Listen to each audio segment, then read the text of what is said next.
So unlike a typical video shot, what we can do with a volumetric asset that's been created using photogrammetry is we can give any kind of physical attributes or qualities to it. We can increase or decrease its opacity.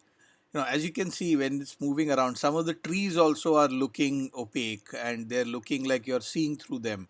Now, this is all done because they are actually, it's not actually a flat video shot. They have all been created, or it's all part of the photogrammetry virtual asset. What it also allows us to do is to move through the house as and when we want, however we want. We can take a virtual camera and actually walk into the house or walk into each room or walk from one room to the other. Now this is a photograph of a shot of our volumetric capture setup. Um, what you can see here is there are six Azure Kinect sensors which are being commandeered by three separate computers, and there is one computer that's monitoring everything. And there's a standard issue treadmill that's there on which a person will walk, and we will be capturing him in volumetric form. So this is a 1 second shot of a person walking, which has been captured volumetrically. And right now you're seeing it playing on loop as we rotate it to make sure that we've caught it all. So as you can see, it's not exactly perfect because this is raw capture and it will get treated or processed to make sure that it looks perfectly fine, just like it would if it was a video shot. In this case, what we've done is we've taken the asset and treated it to give it the polish that it needs, and then we've added a little bit of jazz to it. We've also added some lighting to it. So the asset is carrying a movable light source, a light source that moves. So in virtual production, what we essentially do is that we take a bunch of this volumetric content. So it could be a volumetric action asset like the person walking, or it could be a house, and we overlay it or we kind of put it together on a common platform, which in most cases is a gaming engine, to enable us to actually shoot scenes and create content. In this case, what you're going to see is we've taken the action figure of this person walking, and we're going to be deploying it over several other video shots, which are standard video shots taken. And you'll see how much flexibility there is when you are doing it in virtual production. You can at will change camera angles, camera movements. You can go as small as you want, as big as you want. You can reduce or increase the size of the action. So there's multiple flexibility that a virtual production pipeline allows you when you're working with a volumetric asset.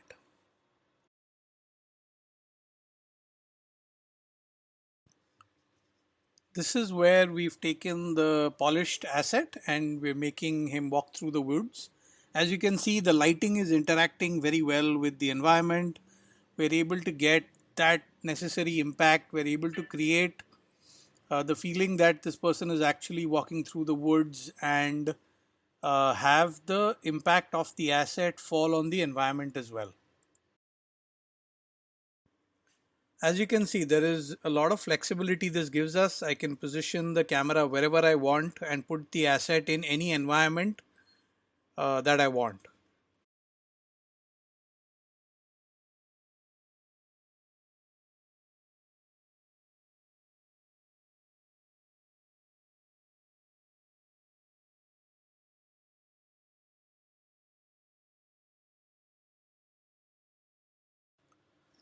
So the video is basically a standard simple drone shot, and the figure you see is a volumetrically captured human asset, which we've overlaid on top of the video in Unity with a virtual light in his hand. The Because it's a fully volumetric and asset, we can redirect the walk cycle whichever way we want. We can have him walk towards the camera if we want, away from the camera if we want, which allows a lot of flexibility.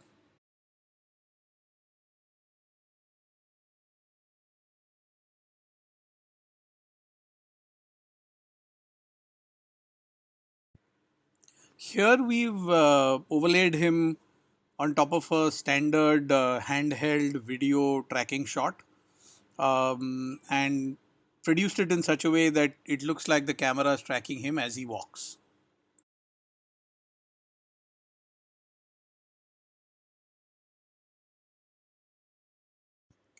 Please watch this 1 minute shot and then I'll replay it and let you know what's kind of going on in the shot.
So in this shot, because there is nothing that is video, everything is digital and has volume, it's very easy to manipulate the virtual camera in whichever way we want. That's why we're able to take such a long shot, which looks like a drone shot, and then it turns into a tracking shot from outdoor to indoor. That's possible because everything that you see in the scene is digital, is CG, right? The house and its surroundings have been created by scanning it using photogrammetry and then creating a photogrammetry asset. And the humans that you see are volumetrically captured. The light is virtual. So this combination allows us to take what is a seemingly impossible shot, which you could not have possibly taken if everything was live action and a real set. You know, where the virtual camera passes in between the man and the stick that he's holding and then turns to eye level, and then goes behind the boy peeping out to look at the man. So this complexity is possible because we can play around with the entire asset.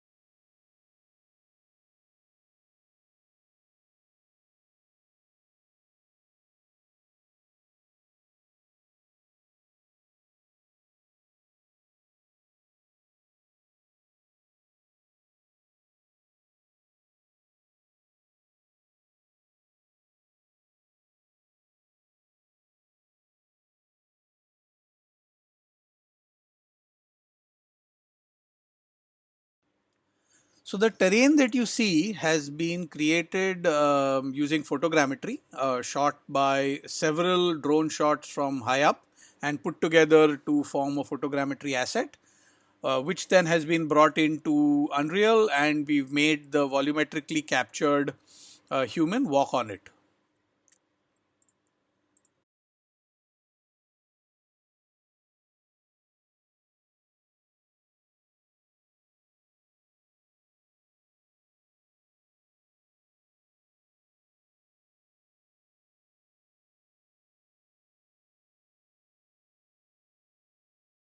So in this shot, we've tried to include everything possible that is CG.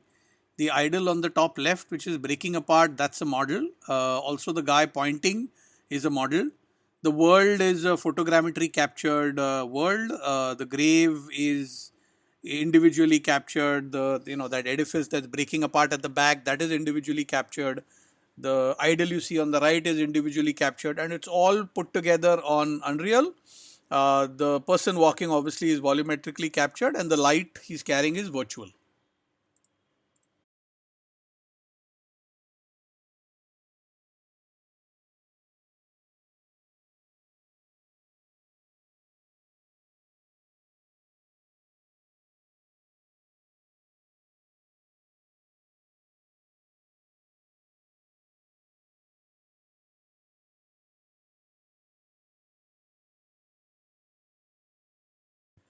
So here what we've tried to do is there's a simple walk shot of a man, and we've tried to take it in 4 different ways to try and give you guys an idea as to how a simple walk, which is available to us as a entirely volumetric asset, can be shot and reshot using the virtual camera in different ways in to create drama and to kind of portray the walk for different purposes.